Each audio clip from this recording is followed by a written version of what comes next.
Olá, boa tarde. Hoje mais um dia de entrevista aqui no nosso projeto A Professora Quer Saber, projeto da Universidade Federal Rural do Rio de Janeiro.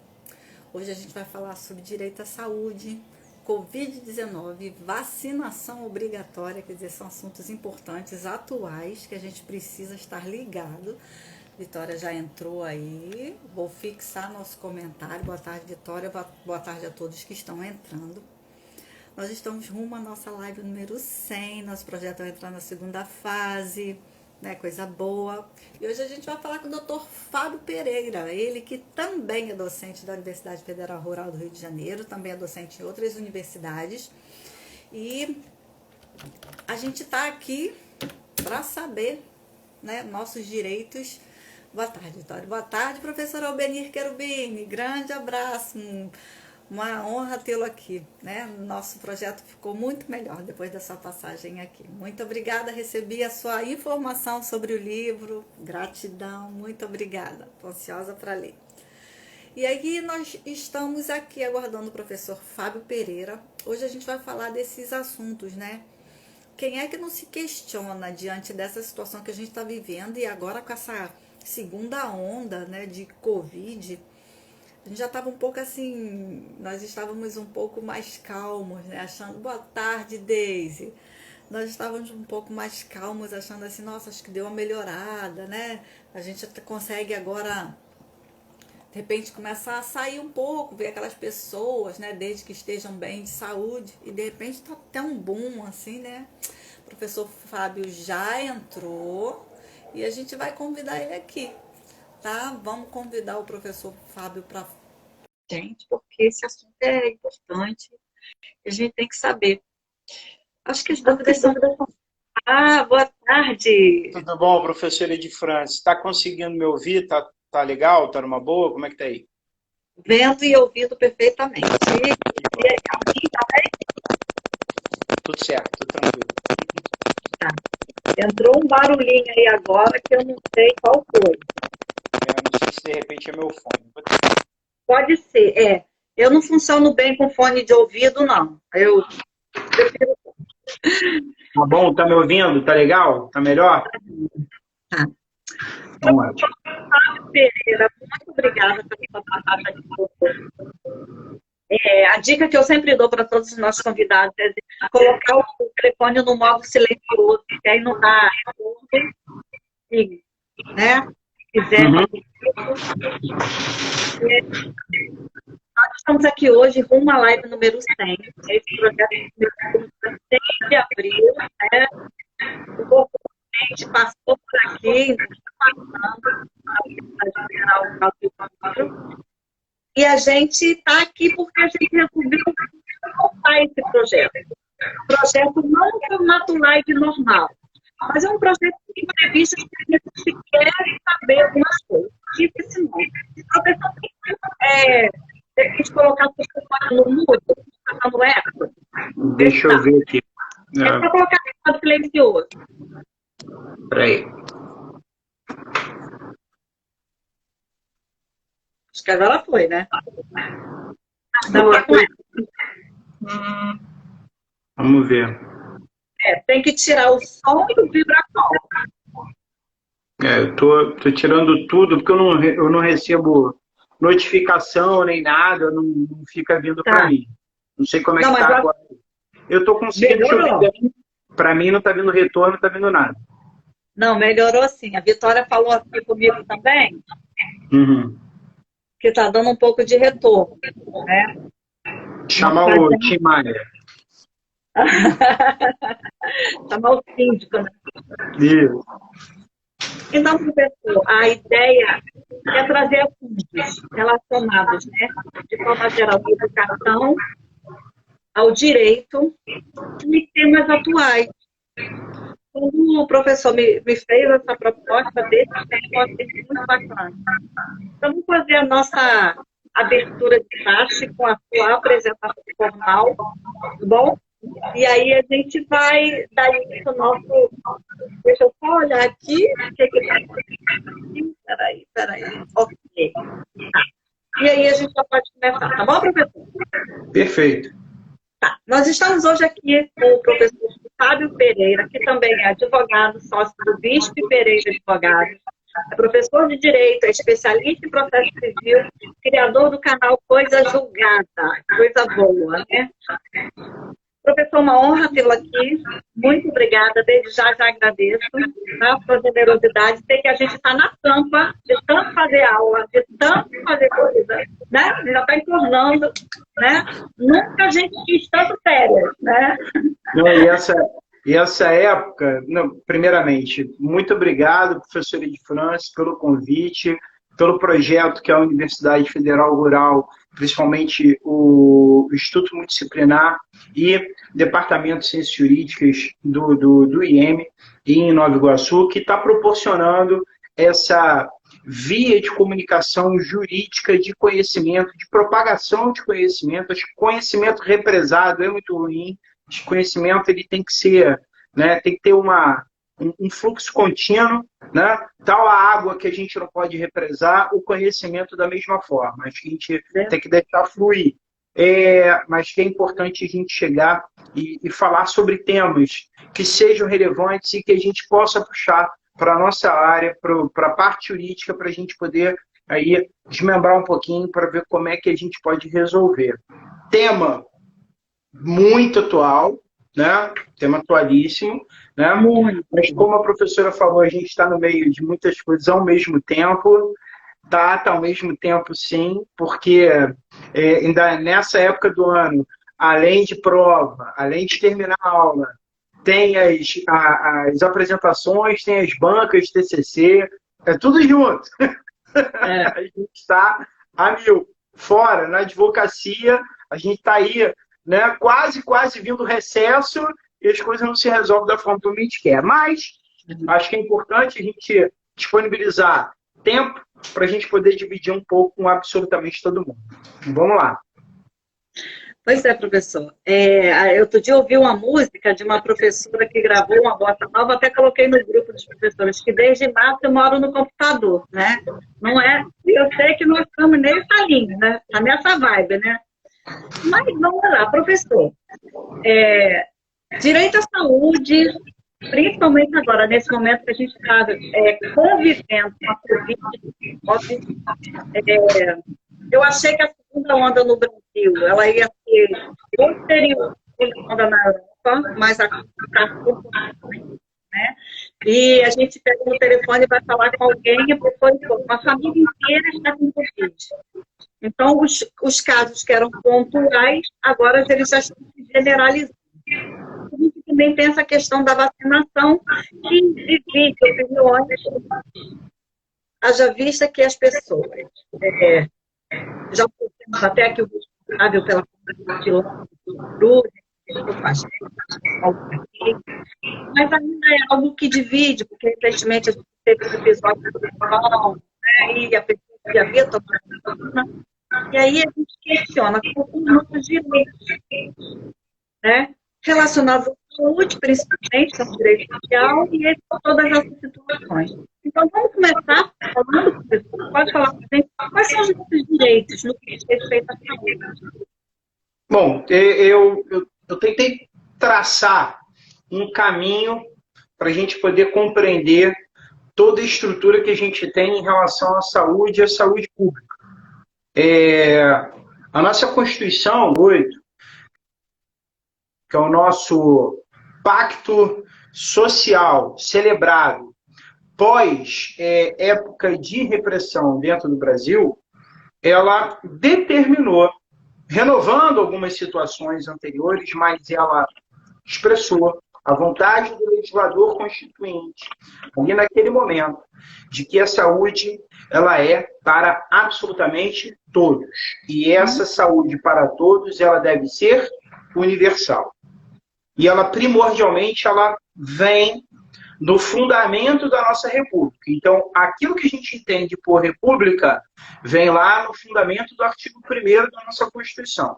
E inciso 3º, ele fala que é fundamento da república a dignidade da pessoa humana.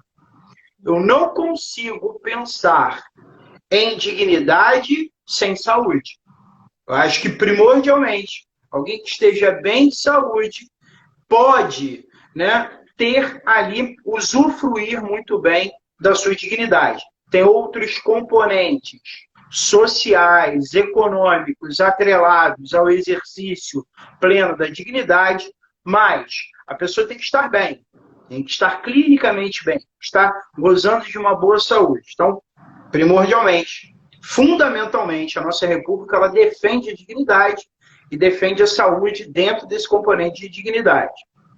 Como objetivo da saúde, o objetivo da República, perdão, o artigo 3º, ele coloca que um dos objetivos da República é o bem-estar social.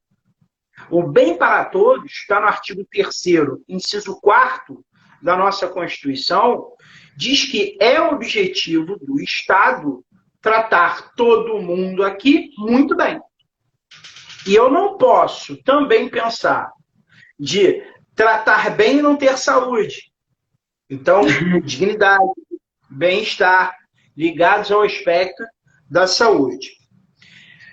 No artigo 196 é que a gente coloca de uma forma clara e direta, e até sendo tratada de uma forma analítica, perdão, alguém me ligou,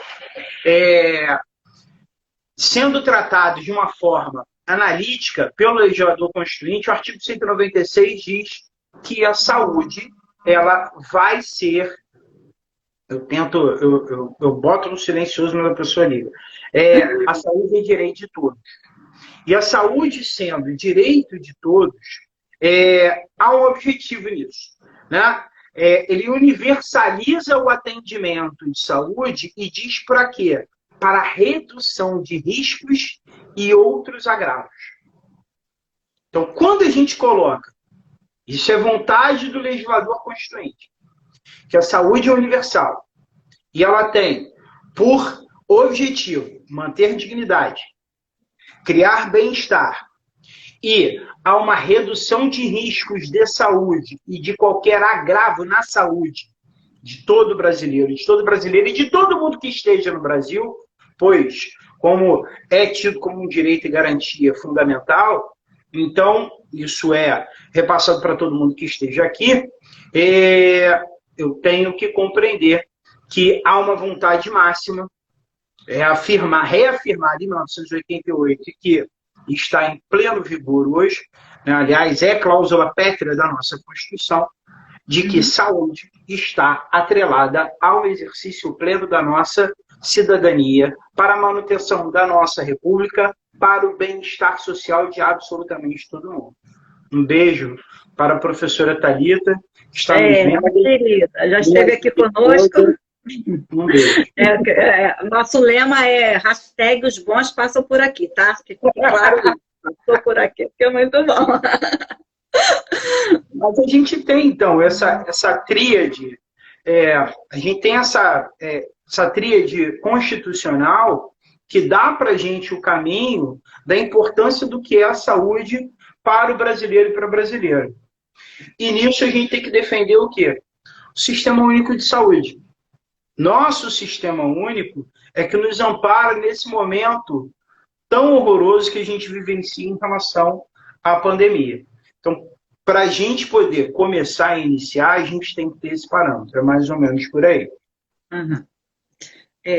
Essa é sempre a minha fala, a minha primeira fala quando eu começo a dar aula de seguridade social, né, e pós-graduação, seja o que for, porque a saúde compõe esse tripé de prestação de serviços sociais, na ordem social da Constituição, título 8º, e a gente tem, que foi até a primeira das 3 leis, né, Previdência e Assistência, a primeira,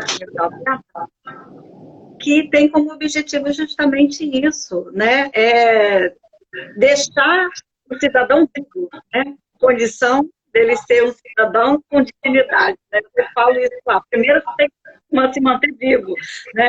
Mas vivo como? Não sobrevivendo, né? É uma vida com saúde, né? Com qualidade. E essa é a minha primeira fala. Mas como é que a gente vai manter, como é que deve ser o nosso olhar de cidadão diante de um Estado que teve que se curvar a uma pandemia, e não é... Esse momento, ele não pegou os estados que é um país em desenvolvimento, porque pegou outros estados extremamente envolvidos, né? A atuação de um foi para uma orientação, a nossa e outra, mas isso independe, porque os resultados eles foram gravosos em qualquer estado. E como a gente deve agir no sentido de efetivar esses direitos para essa mantença da saúde, qualidade, como sendo um direito fundamental, cláusula pétrea, diante da situação de um não atendimento, de uma falta de leitos, como a gente deve pensar? Como a gente deve agir, assim, até onde eu posso buscar, porque é um direito meu? O que a gente pensa? Bom, de França, assim, antes até para eu poder não cometer aqui uma gafe aqui, eu mandei beijo para minha esposa, mas minha mãe também está me assistindo aqui, Carmelena, Nassá Carmelena, pediu beijo também, minha irmã Adriana também está aqui, está assistindo, ok, família aí, né? Fica exigindo. E vários alunos que eu estou vendo que estão passando, estão entrando, estão mandando abraço, Rafael, Rosane, que eu estou vendo aqui, beijo, abraço para absolutamente todo mundo.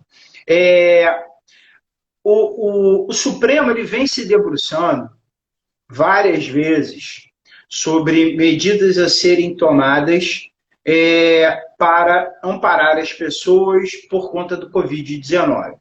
Seja determinando, né, uma independência aos estados e municípios para tomarem atitudes exatamente por conta dessa repartição de competência que a gente tem em relação ao tratamento de saúde, ou seja, delimitando aquilo que está ligado ao princípio da eficiência.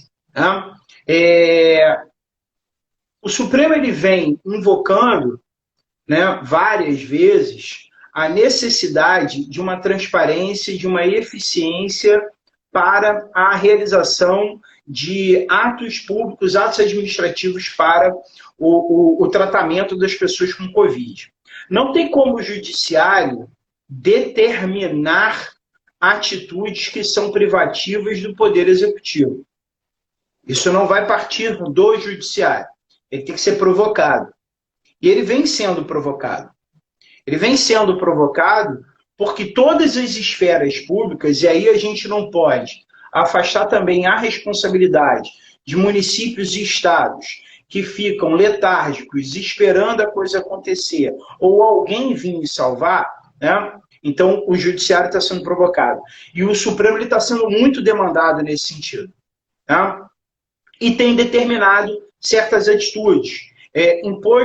Tem imposto obrigações para que as autoridades públicas abram leitos específicos para a cobertura, para absolutamente todo mundo, para fazer frente àquilo que está descrito no artigo 196. Está lá. Né? Se a saúde é para todos, ela não pode ser colocada, né, de uma forma específica para alguns. Né? Então, a gente vem tendo algumas medidas sendo tomadas pelo judiciário, determinando a abertura de leitos, quando evidenciada a possibilidade, e não a criação mágica. Né? O Supremo ele não tem o condão, né, a princípio, a priori, porque as nuances das decisões do Supremo também estão tanto quanto exageradas, de vez em quando, mas vem determinando a abertura de leitos, vem determinando a manutenção de leitos abertos, né, porque há a questão de fechamento. A gente está vindo para uma segunda onda. Né? Uhum. E o Lucas até já colocou aqui, exatamente, né? A 13.979, que é de 6 de fevereiro de 2020. A gente já tem legislação a respeito. Uhum. Né? E como cuidar. A segunda onda está vindo junto com a primeira no Brasil. Diferente até do que você chegou e falou. Né? A gente esperava que viria lá na Europa, viria para cá. Não, a gente está tendo, né, a gente está no mar muito agitado, a gente tomou uma primeira onda na cabeça, a gente está no caixote, quando a gente pensa que está saindo um pouquinho do caixote, já veio outra onda e está vindo outra, e a gente está embaixo d'água.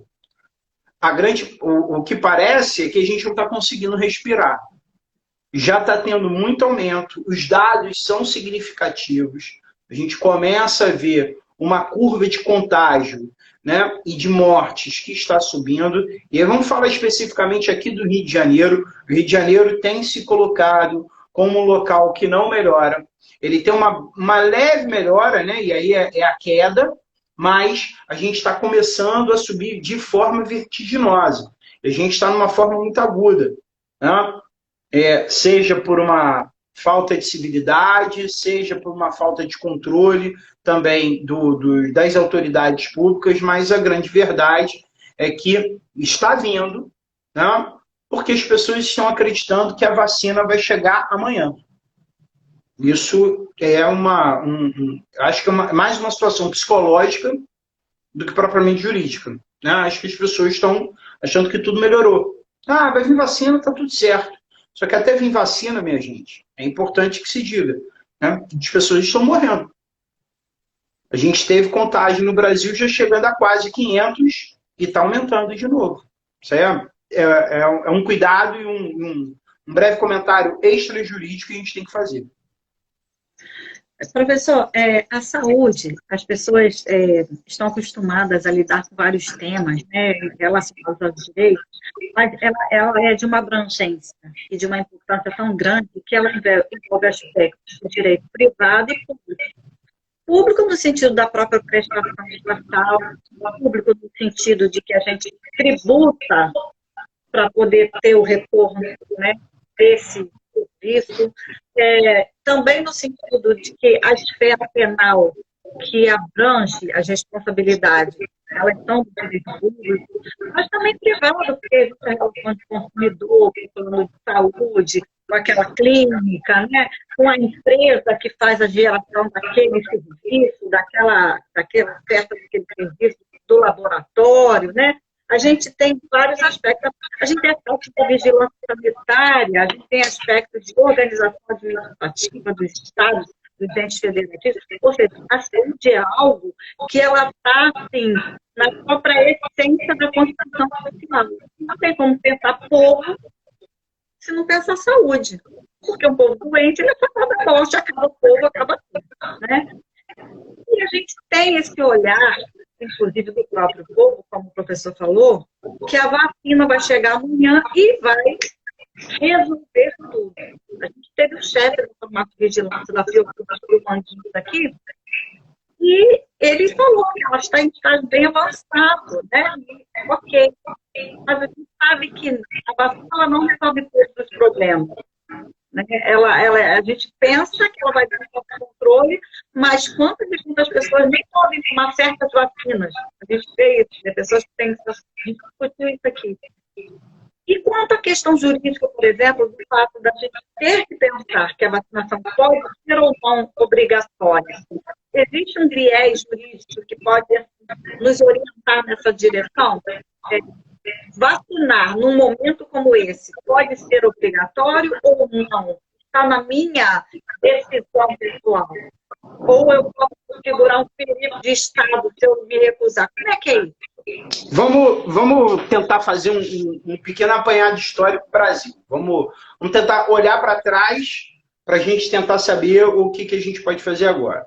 Professor, só um minuto. Oi. Vou pedir para as pessoas, se alguém quiser fazer algum comentário ou também fazer alguma pergunta, clica aí nessa interrogação e manda pergunta, que aí também a gente, né, é bom, né? Tá bom, pode, devolva a palavra. Bom, em 1904, o presidente Rodrigues Alves determina como seu secretário de saúde e de tratamento sanitário Oswaldo Cruz. Em 1904, há um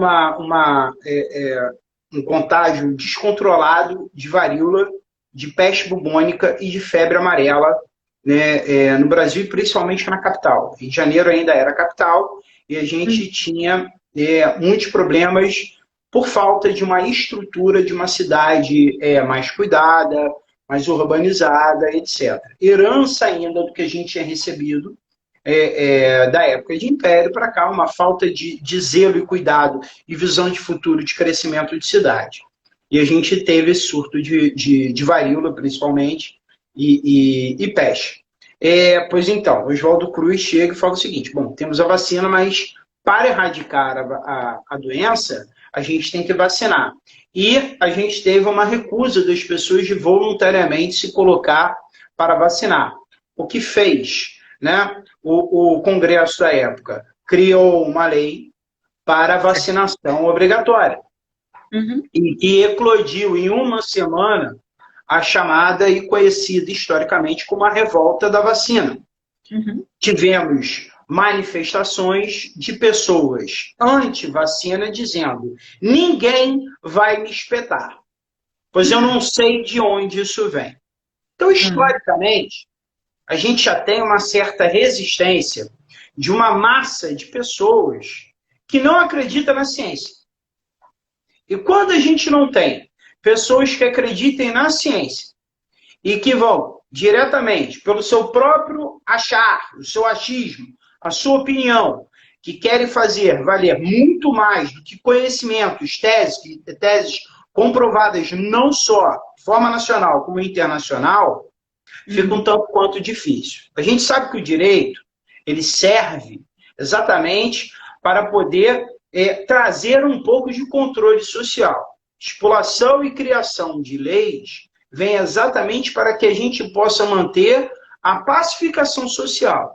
E se por acaso você não segue aquela lei, né, aquela velha situação de introdução ao estudo de direito, norma-sanção, norma-conduta, etc., então a gente tem, né, desde a revolta da vacina, essa questão de as pessoas resistirem.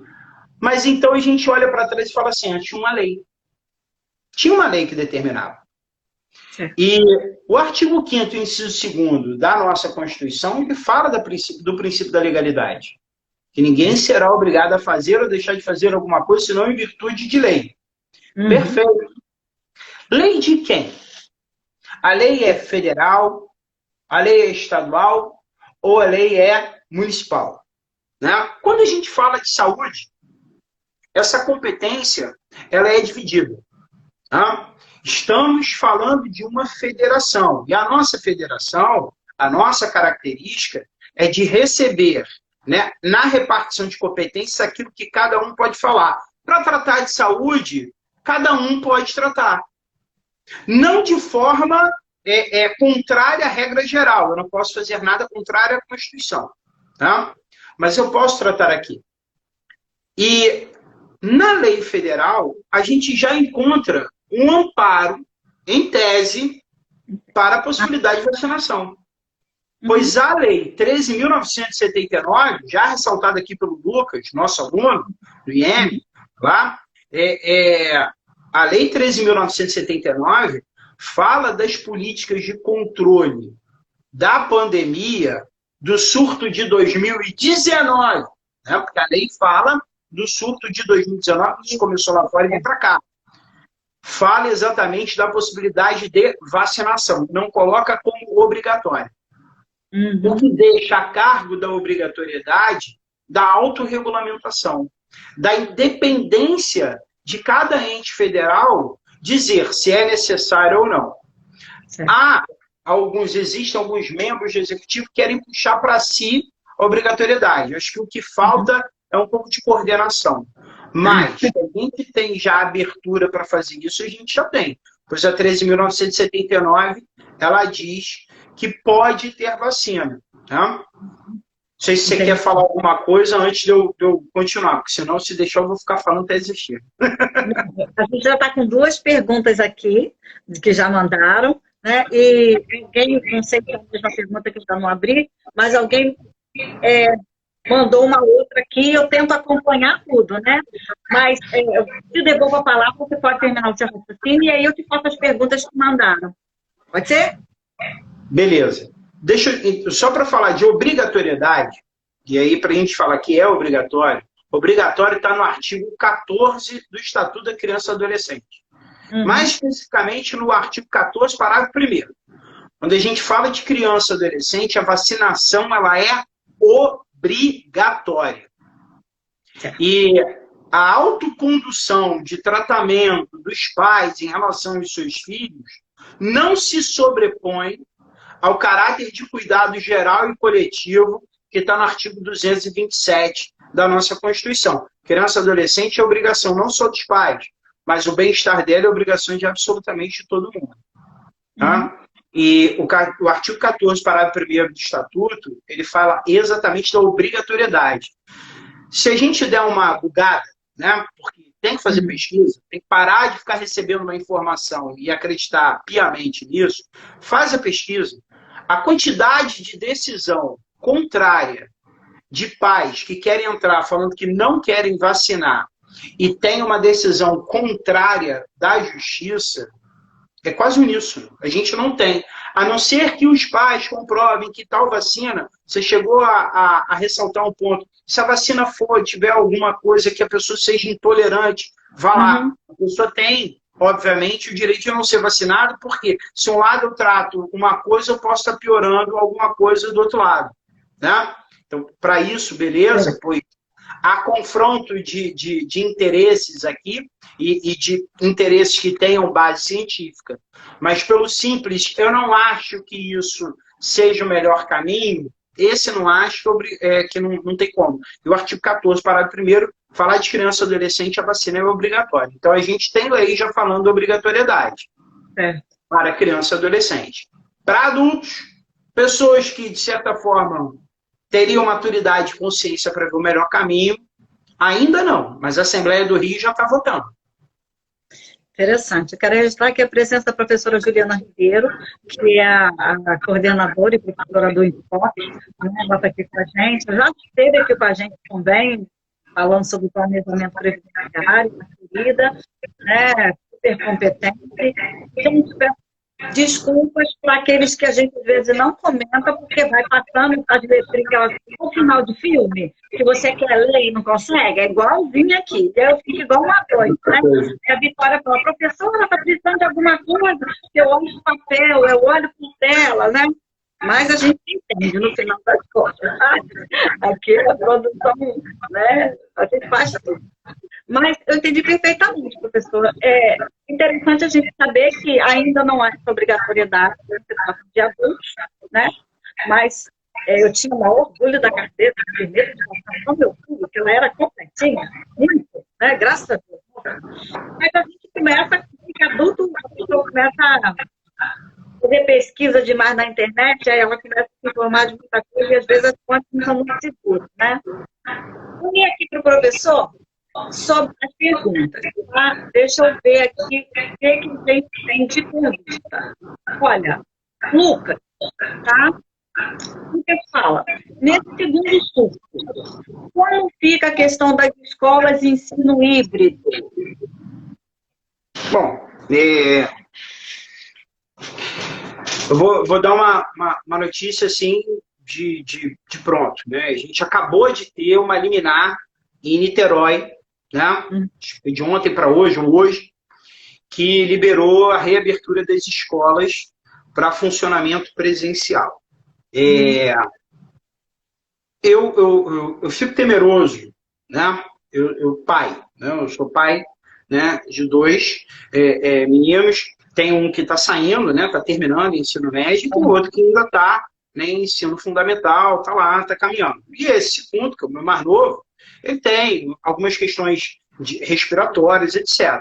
Ah, é obrigatório. Meu filho não vai. Meu filho não vai.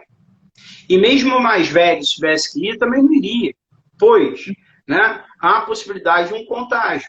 Eu já estou me colocando em risco, né? Thalita já está se colocando em risco. A gente tem que sair. A gente vai ao mercado. Quando muito vem para escritório, né? Eventualmente vai em algum ambiente de fórum para poder ter ali isso mesmo de forma mínima.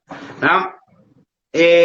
Mas como não há a certeza, né, de que a segunda onda vai ser mais controlada que a primeira, então fica um tanto quanto complicado. Eu tenho certeza que essa decisão, e aí, Lucas, te respondendo especificamente, essas decisões de reabertura estão todas sendo encaminhadas para o STF. Né? E ele tem pautado toda a análise em relação à abertura ou não, né, de análise de comitês de cada ente federativo dizendo se pode ou não pode, que tipo de, vamos dizer assim, que regulamento que vai ser seguido para poder fazer isso. O que a gente fica, né, observando é que mesmo que tenha um protocolo de Covid, a gente vê que o protocolo não é seguido. Então, tem lei, tem protocolo, mas a gente não tem uma fiscalização rígida e a gente não tem um povo cumpridor. É difícil, é muito difícil. Isso é o maior dilema do direito, né? Fazer com que se cumpra aquilo que está determinado. E aí tudo se judicializa. Até o que seria básico, né? Que é um respeito pela saúde do outro, não se cumpre. É difícil. Professor, essa questão do respeito é algo que eu acho muito importante falar. Nessa semana última, para cá, aqui passei, essa notícia, nós estamos ainda nela, eu tive notícia de umas 25 pessoas com 2 mortes. Uma no meu marido e outra de uma pessoa conhecida, um vizinho de uma pessoa que eu conheci. E relatos de pessoas assim, eu não queria contar, mas fulano teve Covid. Um serviço que eu encomendei, a pessoa falou para mim, eu falei, o senhor vai ligar, o senhor vai lá fazer o serviço? Eu estou tendo agora, tendo um médico que já me libera, porque eu estou com Covid, mas você não falou isso antes. Então, essa questão de respeito também passa pela pessoa ter a condição de perceber que se ele não relata, ele já está com uma atitude. Essa omissão dele de informar, isso já é algo que é passível de punição, porque ele já está colocando muitas pessoas em risco. Então, eu fui extremamente severo para essa pessoa e disse que deveria ter me informado, porque onde o senhor foi, assim, eu sou uma pessoa idosa, com 80 anos, mas eu já estou bem. E a outra pessoa também foi nesse mesmo conversa, né? A gente não quis comentar porque ele ficou chateado que ele teve Covid. Então, as pessoas elas estão saindo, elas estão indo trabalhar, elas estão se relacionando, elas estão entrando na casa de outras pessoas e elas não estão comunicando que elas estão sequer com suspeita. E não estão comunicando nem quando tem confirmação. Então, essa situação é difícil quando a gente vê, por exemplo, se houver um retorno nas aulas. Será que o pai vai dizer, não, meu filho não vai não, porque eu que estou saindo todo dia, estou com suspeito, então meu filho não vai, ou ele vai mandar o filho? E o outro que mandou na confiança de que todo mundo tem que ter cuidado. Então, assim, 80% dos pais me dizem, meu filho não vai. De França, professora de França, quem é pai, quem é mãe sabe. Aquele aviso de atenção, pais, mães, teve notícia de surto de piolho no colégio. O piolho a gente vê. E mesmo vendo e catando, tem pai e mãe que deixa a criança ir para o colégio. Exatamente. A criança está tossindo, a criança está espirrando. A criança não fica em casa. Vai que você melhora. Nisso já passou para todo mundo. Tá? Exatamente. Conjuntivite, né? Tá, né? Passa aqui, passa a mão, criança é incontrolável, né?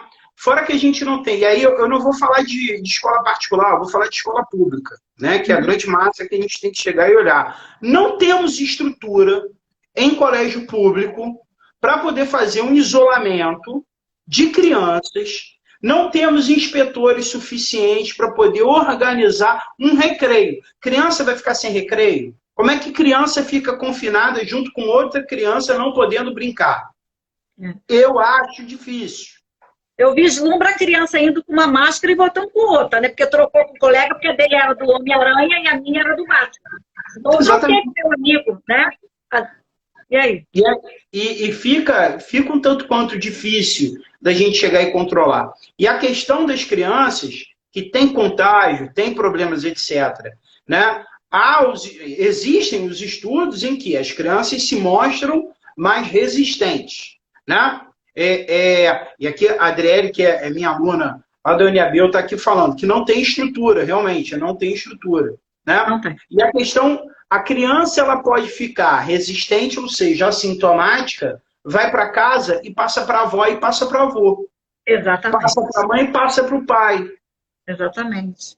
Passa para a pessoa que trabalha lá, ou então aquela pessoa que trabalha lá, que sai de lá contaminada e vai pegar um transporte público, vai contaminar nas 45.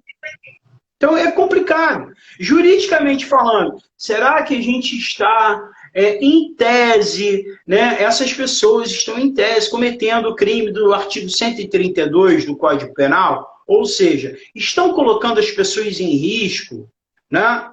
De um contágio, de uma doença perigosa, né? Como é o Covid-19, né? Não teve ninguém, né? Por nenhuma queixa, nenhuma notícia crime, nenhuma denúncia, não teve absolutamente nada nesse sentido. Só que a questão é que a gente vive um sistema descontrolado.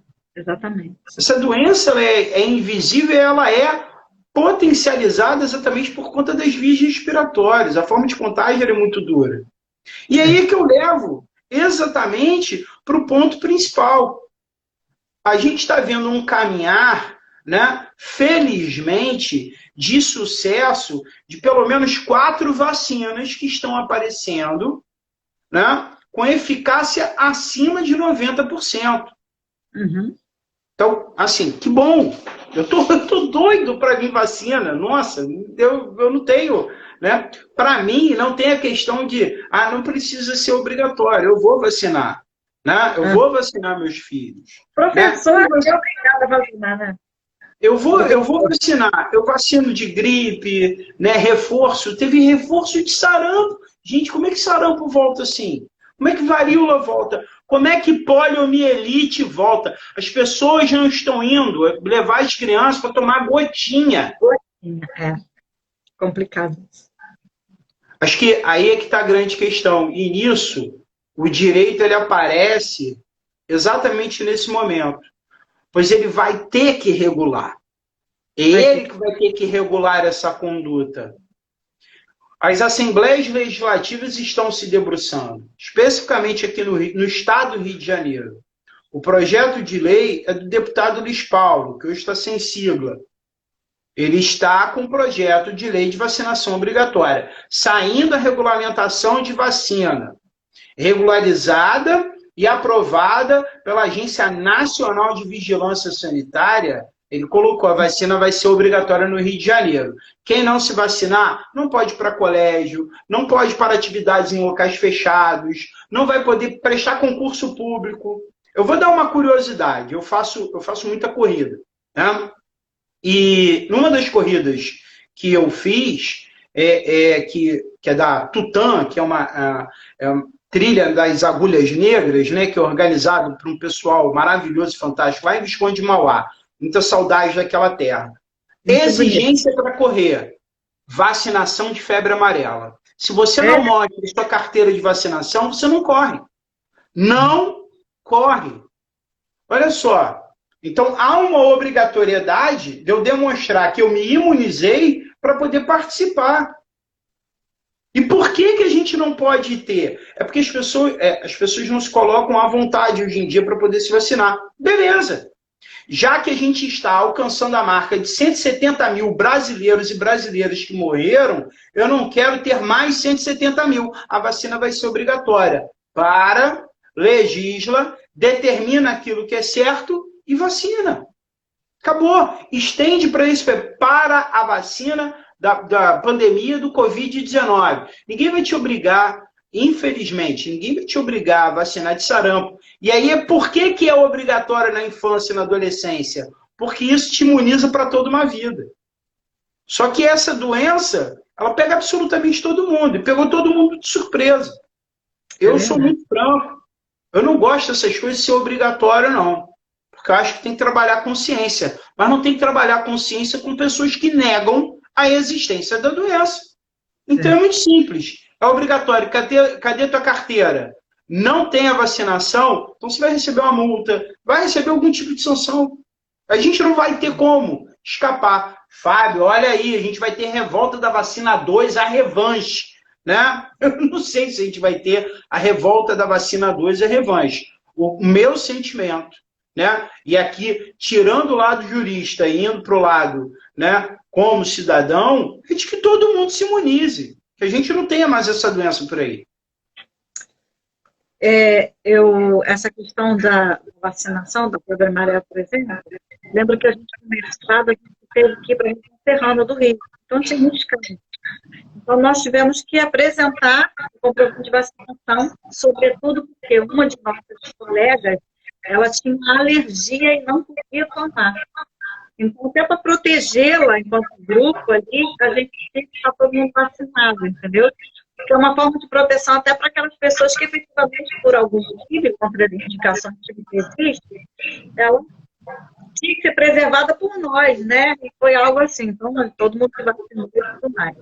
Professor, a hora que voa, nós estamos com 45 minutos. E eu gostaria primeiro de perguntar se a gente pode salvar a sua live. Claro, com certeza, por favor. Sem problema nenhum. Ela vai para o IGTV, a gente joga no canal do YouTube e depois elas serão institucionalizadas no canal da Pró-Reitoria de Extensão. Porque, como se trata de um projeto oficial, todos os relatórios, todas as informações oficiais têm que ser transportados para a Pró-Reitoria de Extensão. Até porque vai gerar os certificados e tudo mais. Então, já quero saber, autorizou, beleza. Eu quero agradecer a sua palavra aqui, a sua passagem aqui, porque, como eu disse, é um ato de generosidade estar aqui, porque, às vezes, tudo que a gente quer, telefone é longe, tudo desligado é um escuro para a gente ficar quieto ali, só para, né? Daqui a pouco vem recesso aí para a gente que é advogado, vai aliviar um pouquinho. Menos para mim, que atuo na Previdência, não tem recesso. Mas eu vou te devolver a palavra para o professor finalizar. O professor vai ter 3 minutinhos para as suas alegações finais. Mas eu quero agradecer desde já a sua passagem aqui, dizer que foi muito esclarecedor todas essas questões. E como o Lucas não colocou, não foi outra pergunta, ele colocou, foi um comentário, eu vou ler o comentário dele. O Lucas colocou que a lei, é uma pergunta, a lei 13979 já estabelece que o PC, ela pergunta se já é obrigatório. Então, vou devolver a palavra para o professor, para a gente finalizar, com essa fila aí do Lucas, que é esse aluno participativo, né? Ele está sempre por aqui, está sempre participando, ele é muito engajado, isso é bom, né? Estudante tinha que ser estudante barra engajado, tinha que estar sempre na mesma frase, né? Com certeza. Mas a gente hoje em dia tem uma história de estudante barra em cima do muro, barra seguinte, né? Nunca foi meu caso. Mas vamos lá. Então, professor, te agradeço desde já, te devolvo a palavra para a gente finalizar, tá bom? Perfeito. Bom, muito obrigado pela oportunidade, obrigado por dar esse espaço para a gente poder falar um pouquinho sobre um assunto que interessa a absolutamente todo mundo. Lucas, a lei ela não fala de vacinação obrigatória, ela fala de cuidados para o tratamento da Covid através da vacina. Então, é necessário uma regulamentação da obrigatoriedade. E é nisso que as assembleias legislativas dos estados estão trabalhando. Ainda não teve nenhuma movimentação a nível de Congresso Nacional para colocar a obrigatoriedade. Eu acho que, passada a eleição, nesse domingo, vão se debruçar nessa situação, vendo como é que está o caminhar da vacina. O que é importante a gente chegar e raciocinar muito bem é o seguinte, direito da personalidade, né, que está atrelado, né, à valorização da dignidade da pessoa humana, ela é pessoal, né, e ela é indisponível. Contudo, quando o seu direito da personalidade colide com o direito da personalidade de outra pessoa que quer ter a manutenção da própria vida e da própria saúde, o que no direito a gente faz é uma ponderação de princípios, uma ponderação de direitos. E que, nesse sentido, há um direito maior coletivo de necessidade de manutenção da saúde. Eu não tenho dúvidas, se for necessário, isso vai passar, né, da gente ter obrigatoriedade da vacina. Se isso vai causar um certo rebuliço civil, né, de uma resistência ao ato de vacinação, eu, sinceramente, eu não gosto de fazer esse tipo de prognóstico, mas pela forma como as pessoas se colocam agressivamente em redes sociais, eu acho que a gente vai ter muita manifestação em rede social, mas na prática eu não vejo como as pessoas chegarem e negarem a vacina. Pois eu vejo as campanhas de vacinação com pessoas já maiores, que as pessoas fazem fila e reclamam que não tem vacinação.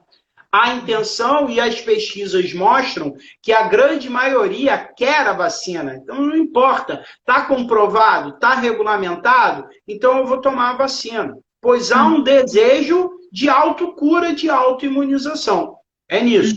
Então, são as palavras finais que eu posso dizer e de esperança para absolutamente todo mundo, para que a gente possa ter uma vacina que possa manter a gente, que possa curar e imunizar. Curar as pessoas que estão com Covid e imunizar as pessoas que não pegaram, para que a gente não possa ter um surto grande aí por longas e longas datas que a gente já não aguenta mais. Professor, eu agradeço muito. Só para finalizar, teve um comentário da Thaís dizendo que realmente as escolas não têm infraestrutura. A perguntar o seu Instagram, então divulga aí o seu Instagram. Já colocaram aí. Fábio Pereira _ 76. Só procurar aí. Isso. E também dizer o seguinte, né? Para quem é de qualquer área, prepare-se como advogado, porque daqui a pouco as demandas, de modo geral, elas envolverão de alguma forma Covid-19. Então é importante você estar atento a momentos como esse, que a gente faz uma discussão. Isso aqui não é só um momento acadêmico, é um momento social. Porque, de alguma forma, aquilo pode passar por uma área da sua vida e você vir a ter que buscar alguns direitos. É importante saber, não só das nossas obrigações, mas dos nossos direitos, né? Professor, gratidão, um abraço enorme, né? Vamos voltar às aulas para a gente, né? Reclamar de estar rindo, né? Pois é. Para a gente reclamar que tem que dirigir 50 quilômetros, né? Por aí. Eu queria 55 para ir, 55 para voltar, mas é uma reclamação boa. Fica com Deus, muito obrigada. Volte sempre. Um abraço para todo mundo. Valeu. Tchau, gente. Muito obrigada. Tá? A entrevista vai para o canal. Tá? Muito obrigada.